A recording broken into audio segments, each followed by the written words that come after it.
그 어조라고 하는 거는 이제 영어로 톤이라고 하는데 T-O-N-E 톤이라고 써보세요. T-O-N-E 252쪽을 보고 있어요. 그래서 이 어조는 어떤 어조를 쓸 것이냐 이게 중요하죠. 예를 들어서 여성적인 어조를 쓸 거냐 남성적인 어조를 쓸 거냐 이런 거죠. 그러니까 예를 들면 우리나라의 시를 보면 이육사 시와 윤동주 시가 있잖아요. 이육사의 시는 남성적인 어조예요. 남성적. 윤동주 시는 여성적이에요. 윤동주 여성적. 여성적이거든요. 그러니까 이육사의 시를 이렇게 읽어보면 되게 남성적이죠. 이육사의 절정이라는 시를 보세요. 이육사의 절정이라는 시가 어떻게 시작되죠? 절정이 시작되는 게 어떻게 되죠? 들으면 알겠는데 말하면 모르겠죠. 매운 계절의 채찍에 갈겨 마침내 북방으로 휩쓸려 오다 하늘도 그만 지쳐 끝난 고원 서리빨 칼날진 그 위에 서다. 여기 나와요. 여성적 얘기. 표현 자체가 매운 계절의 채찍에 갈겨 이렇게 시작되거든요. 야, 이 표현이 기가 막히지 않나요? 어떻게 계절의 채찍에 갈겨가지고 그만큼 일제 탄압에 의해서 북쪽으로 와서 만주 지역까지 갔다는 것을 이렇게 표현한 거예요. 그런데 이육사가 아닌 윤동주의 시를 보세요. 윤동주의 서시 보세요. 죽는 날까지 하늘 우러러 한 점 부끄러움이 없기를 잎새에 이는 바람에도 괴로워했다. 상당히 시가 여성적이죠. 말 자체 표현이라든가 이런 거 보면 윤동주의 시는 막 과격하게 막 쓰는 시가 많지 않아요. 성격이 소심한 것 같아요. 윤동주의 시는. 근데 이육사의 시는 뭡니까 광야 이런 시, 광야라는 시를 보면 지금 눈 내리고 매화 향기 홀로 아득하니 내 여기 가난한 그렇죠? 씨를 뿌리라고 하잖아요. 씨를 뿌려라. 근데 다시 천고의 뒤에 백마 타고 오는 초인이 있어 이 광야에서 옥루와 부르게 하리라. 표현들 보세요. 되게 남성적이죠. 수사적이고. 그러니까 내가 죽어도 결국 내 후손들이 나와도 열심히 독립을 위해서 일할 거다 이런 이야기예요. 그 이야기 아니에요? 그렇죠? 매화향기 홀로 아득하니 가난한 노래의 시를 뿌려라. 그러니까 매화향기 홀로 아득하다. 이런 거 뭐겠어요? 아직은 우리가 광복을 위해서 노력을 해도 어떤 기미가 보이지 않는다는 뜻이에요. 시적인 의미로 본다면 그런 것들이 남성적이고 여성적이라고 볼 수가 있습니다.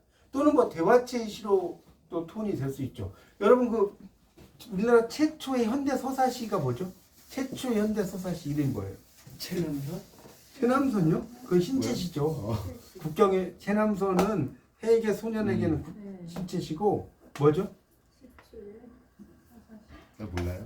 김동완의 국경의 밤이에요. 기억이 이제 난다.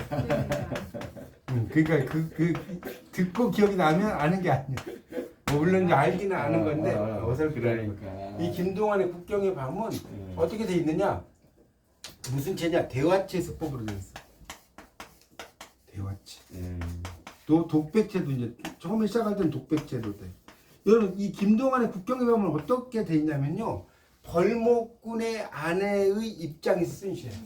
벌목군 알죠? 나무를 벌목하는 벌목군의 아내인데 이게 시작이 어떻게 되냐면 이 밤 그이는 두만강을 무사히 건넜을까 이렇게 시작됩니다.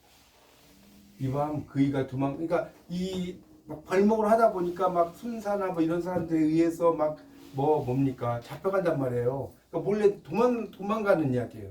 그렇게 시작을 하다가 과거에 이제 이 두 사람이 막 사랑하는 이야기, 신혼 살림을 하고 사랑하는 이야기로 막 또 나와. 그러면서 이제 거기에서 또 대화체 수법이 막 등장을 해요.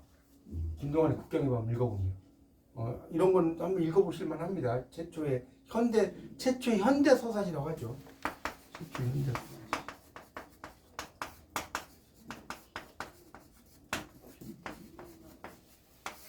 최초의 현대 서사시라고 하는데 이 김동완의 국경의 밤이 이제 그런 대화체 수법으로 되어 있습니다. 또 독백체도 물론 되어 있지만 그래서 이 어조라고 하는 것이 시에서 중요한 말투다. 뭐 그런 이야기를 쭉 써놨으니까 그건 읽어보시면 될 것 같고요. 거기 251쪽에 이제 시가 나오고 졸시 포장바다라는 시가 있어요. 보면 포장이라는 게 우리가 여러분 장기 둬보셨죠? 네. 포가 건너뛰잖아요. 포로 장기 포장이 포장. 차장, 포장 뭐 이런 거 있잖아요. 마장 있죠. 그래서 보세요. 250쪽. 지금 뭐 하는 겨? 이거 이제 뭡니까? 충청도 말이죠. 아, 장기 둔 사람 어디 갔어? 포장 받아. 이게 이제 얼핏 잘못 들으면 누가 선물해준 포장을 받아라 이런 뜻 되잖아요. 그렇지 않나요? 그 중위법 이런 걸 중위법이라는 거예요. 이런 게 많아야 시가 재밌어지는 거예요. 포장 받아라는 게 내가 널 위해서 포장해 온 거 받아라는 뜻 되는 거 아니에요? 너의 갑작스러운 선제 공격 나왔죠? 장기판을 그러니까 다 해뜨리고 싶다는 거죠. 우리의 포를 무너뜨리기 위해 천하남을 쏘는 심정은 알겠다만 그러다 너희 병사들 모두 굶겨 죽이면 누구한테 용서받을래? 포장받아. 우리의 선물 포장 뜯어볼래? 자 보세요. 이게 좀 재밌죠? 포장받아 해놓고 선물 포장을 또 써놨잖아요. 영원히 포장으로 가리다. 굶어 죽을래? 포장으로 가리다. 김일성 공을 옮길래? 여복의 개성공단 금강산 포장받아. 표현 재밌지 않습니까? 그러니까 남북이 어떤 대치된 상황을 이야기했다고 볼 수 있겠고 우리 윤홍길의 장마라는 시가 있지 않나 소설이 있지 않나요? 윤홍길의 장마. 네. 이게 이제 남북이 대치된 상태를 이렇게 장마라고 표현한 거거든요. 그런 거. 그래서 253쪽을 보시면 253쪽 이 시는 북한과 남한의 현대 상황을 비유한 작품이다 이런 이야기고요. 남북으로 갈라진 상황을 두 친구가 장기판 앞에 앉아서 장기를 두는 상황으로 표현한 거고요. 북한을 시적 화자로 끌어들일 때 꼭 경어로 표현할 수는 없다. 시적 화자는 친구와 장기를 두는 상황을 설정하면서 친구에게 명령형 어조와 청유형 어조를 사용하여 말하고 있다. 그러니까 명령형은 뭐뭐 하라는 뜻이고 청유형은 뭐뭐 하자는 뜻이에요. 그러니까 명령형과 청유형은 다릅니다. 명령형은 뭐뭐 하라, 청유형은 뭐뭐 하자는 뜻이에요. 그러니까 명령형은 나는 이럴 마음이 없어요. 예를 들어서 봐요. 너 살 좀 뺄래? 너 살 좀 뺄래? 이랬어. 나는 살 뺄 마음이 있나요? 너 살 좀 뺄래?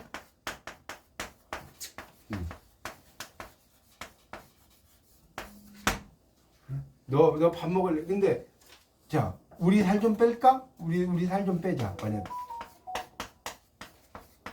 무슨 이해 가십니까? 이건 내가 포함이 되는 거예요. 이게 청유형이고 이게 뭡니까? 너 살 좀 뺄래? 하면 좀 이것도 이제 명령형인데 약간 완고한 거죠. 너 살 좀 빼라고 합시다. 살 좀 빼. 명령형이죠. 맞죠? 맞잖아요. 그러니까 이 명령형은 나가 포함이 돼야 안 돼요. 너 살 좀 빼. 포함이 안 돼. 나 포함이 안 되는 거예요. 이건 이제 언어학적으로 우리 살 좀 빼자. 나가 포함이 되는 거고. 이거를 우리가 이제 명령형이라고 하는 것이고 이걸 청유형이라고 하는 거예요. 이렇게 이제 국문학을 공부하면 이런 걸 다 배워요. 그러니까 그게 참 좋아요. 명령형과 청유형이 어떤 차이가 있느냐 이런 건데 물론 이제 동사에서 이렇게 뭐뭐 해, 뭐뭐 하자 이런 의미로 이제 쓰이죠. 자, 그래서 이제 여러분이 그 작품을 쓸 때 그런 것이 예를 들어서 우리가 이제 그 화법에서는 자, 뭐 한번 써보세요. 뭐뭐 다, 뭐뭐네, 뭐뭐구나, 뭐 이런 것들이 많이 나옵니다. 그렇죠? 시를 이게 읽어보시면 대부분 끝이 다 그렇죠?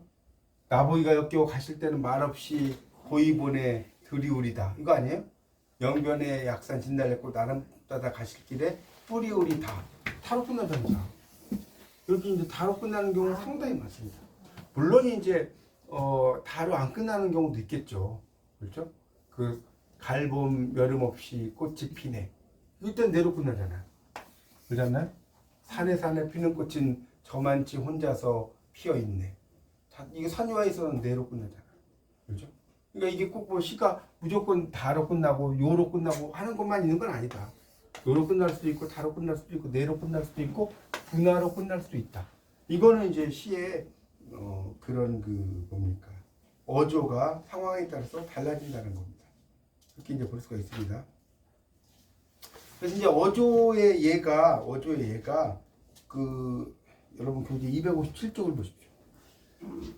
257쪽을 보시면 시가 하나 또 긴 게 나올 거예요. 서술적 어조의 예라고 해서 거기 258쪽 넘기면 마경덕의 저녁과 밤의 사이에서 서성거리다가 나오네. 있죠. 마경덕. 시인의 시입니다. 자, 그럼 한번 볼까요? 다시 257쪽을 보면 해질 무렵 저녁이 오는 소리를 들었다. 바로 끝났네요. 햇살에 등을 데우던 나무들이 나무 옹기를 속주머니에 찔러 넣고 있었다. 언젠가 어둠 속에서 바라본 강 건너 불빛 서너 개 정도의 온기였다. 어린 새들이 둥지에 드는 동안 맨발로 이곳까지 걸어온 저녁은 신발을 고르고 있었다. 자, 이 표현이 참 멋지죠. 저녁이 신발을 고르고 있었대. 저녁이. 나뭇가지에 걸린 저녁의 신발들이 바람에 흔들렸다. 저녁의 신발, 이런 걸 우리가 은유법이라고 하는 거거든요. 저녁의 신발은 저녁이 꼴 신발이죠. 헐렁한 신발을 신고 저녁이 허리를 펴는 순간. 그러니까 여러분 시를 쓸 때 이렇게 쓰는 게 멋진 거예요. 저녁이 허리를 어떻게 펴냐. 일제히 팔을 벌리는 나무들, 참나무 품 안에 뭐 가지가 잘 잡았다. 이것도 보세요. 그러니까 이 시를 보면 재밌는 게 뭐냐면 중간중간에 뭐 저녁이 봐요. 거기 시에 보면 해질 무렵 가면 저녁이 있죠. 저녁이 있잖아요. 나무들이 있죠. 그 다음에 이행에.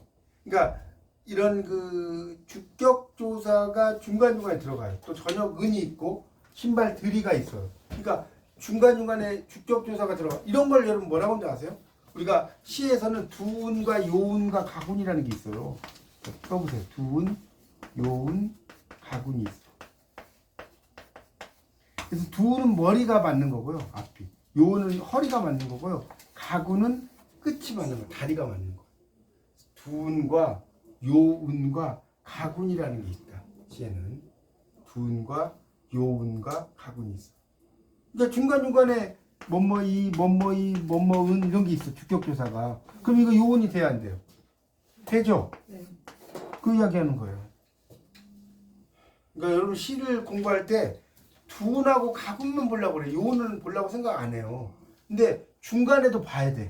이로 끝나, 은으로 끝나, 이게 막 이어져. 요운이.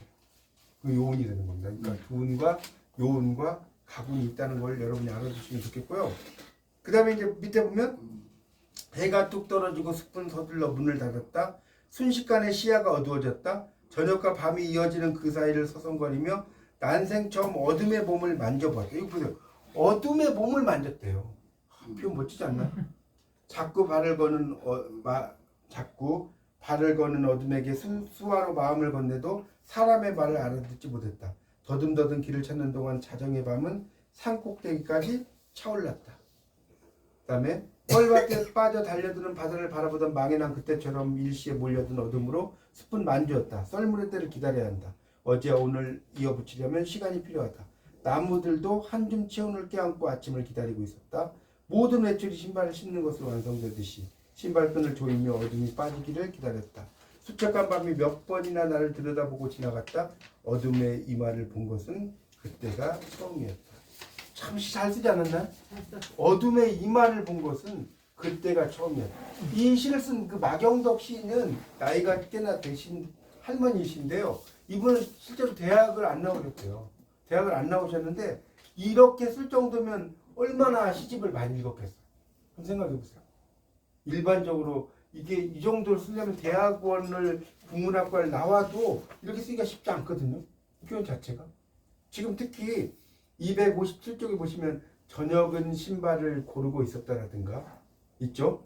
저녁이 허리를 펴는 순간 저녁이 완성되었다. 또 난생 처음 어둠의 몸을 만져보았다.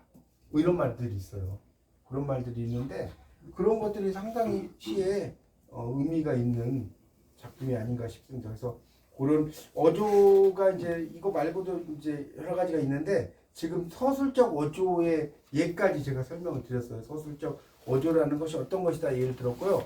뒤로 가면 뭐 독백 어조, 설명적 어조, 그다음에 반복적 어조에서 쭉 나오거든요. 해상적 어조 이렇게 나와서 되고 그래서 이제 그 뒤에 그 지금 여기가 14장이니까 다음 달에 14, 15장까지 아마 끝낼 수 있을 것 같고요. 이 앞에서 제가 혹시 안 한 게 있었나요?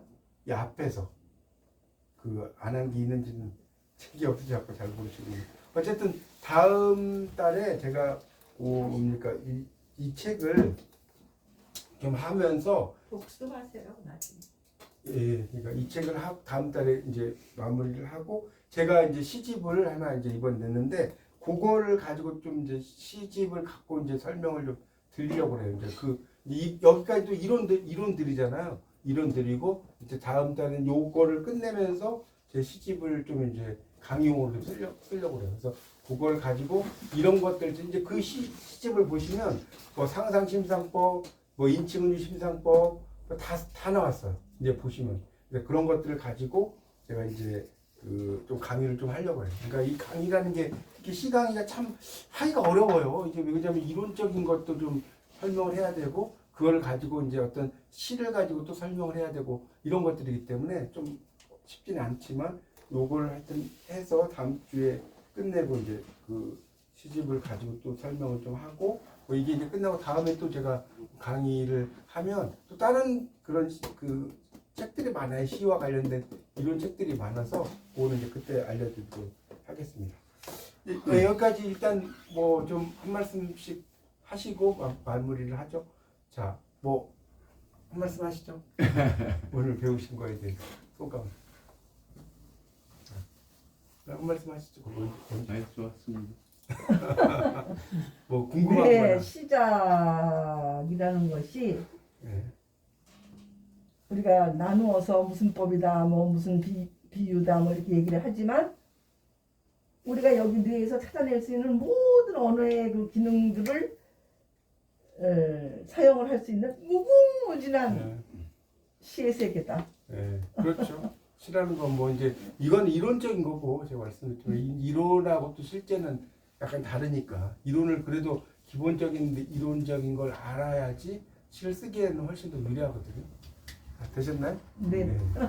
어쨌든 제가 오늘 강의 중에 교수님, 예. 저는 이제 그림을 그리는 사람 입장에서 예. 그 상상력, 예. 상상력, 예. 항아리에서는 꽃이 피는 것 같지만 항아리에서 이 시의 언어가 나온다는 생각을 좀 한번 해봤어요. 아, 좋죠. 그런 생각을 좀 이번 시간에 가지게 됐습니다. 예. 그런 상상력을 그림을 그리시면 한번 또 시로 또 표현해 보셔도 나쁘지 않을 것 같아요. 예. 그다음에 어떠셨어요? 오늘 뭐 궁금한 거나 저는 별로 할 이야기가 없어요? 아니 아직 배워야 돼요. 예. 그러니까 이렇게 배우신 도움은 되시죠? 네, 그렇다고. 많이 도움 됐어요. 네, 그다음에 또 오늘 뭐 궁금한 것도 좋고. 글쎄, 이 상상한다는 게 전에보다는 관심을 안 가질 때보다는 관심을 더 많이 갖게 돼가지고 이것저것 상상이 엄청나게 많이 이게 끌어오기도 하고, 확장돼서 끌어오기도 하고 가져오기도 하고 뭐 이렇게 그렇게 하게 되더라고요. 그래서 이번 강의를 통해서 자세히도 봐야 되지만 안 봐야 될 때도 있다. 그렇죠. 뭐 여러 가지 관점이 그러니까 뭐 이거 자세히 보고 쓰는 것도 있고 뭐 자세히 봐야 예쁘다, 오래 봐야 사랑스럽다, 너도 그렇다 뭐 이럴 수도 있지만 그러니까 그거를 그냥 약간 관조적이라고 하잖아 우리가 약간 한 발 자세히 안 보고 한 발 떨어져서 바라보는 거. 이걸 이제 관조적이라고 하는데 볼관자에 빛을 줬다 써가지고 이런 관조적인 태도도 또 중요합니다. 그러니까 딱 뭐 시라든가 이런 게 하나의 자세로만 이야기하는 건 아니니까 관조적이라는 들어보셨죠? 약간 관조적이라는 건 한 발 떨어져서 그 안에 들어간 게 아니라 한 발 떨어져서 그 사물을 바라보는 그런 걸 이제 우리가 관조적이라는 좀더 이 생각이 성숙돼서 뭐 철학적인 근거가 있는 어떤 그런 거를 많이 찾아낼 수 있는 표현이 관조가 예, 그렇죠. 되겠죠? 맞아. 그 약간은 다른 관점에서 바라보거나 하여튼 이제 이런 그 문학이라든가 그런 것 같아요. 우리가 과학은 딱 1 더하기 1은 2지만 문학은 그걸 의미하는 게 아니라 그것을 다른 사람과는 다른 어떤 관점에서 이렇게 바라보는 생각 이런 것들이 되게 중요한 것 같아요. 제가 이제 시 쓴 것 중에 이제 뭐 수성과 뭐 태양왕과 수성과 지구와 화성의 뭐 관점을 이렇게 막 하나의 그 시를 쓴 게도 있거든요. 상상 시를 쓴 것도 있고. 그래서 하여튼 시는 중요한 거는 조금 일반적인 것도 중요하지만 약간은 다른 관점으로 뭔가 나의 관점으로 뭔가를 쓰는 이런 것도 되게 중요한 것 같아요. 제가 그런 관점. 그래서 이제 이 집에서 제가 쓴 거는 이런 상상시 이런 것도 있고 이제 성시라고 해서 기독교와 관련된 그런 시를 제가 한 40편 정도 썼어요. 네, 많이 썼어요. 그래서 그것들을 또 이제 같이 여러분 또 여기 다 기독교 신앙의 분들이니까 나도 좀, 괜찮아. 네. 먼저 돼. 그런 걸 쓰면 좀 더 이제 같이 공부하면 또 재미가 있을 것 같아요. 그러니까 그런 네. 것을 이해를 좀 하시면 될 것 같습니다. 감사합니다.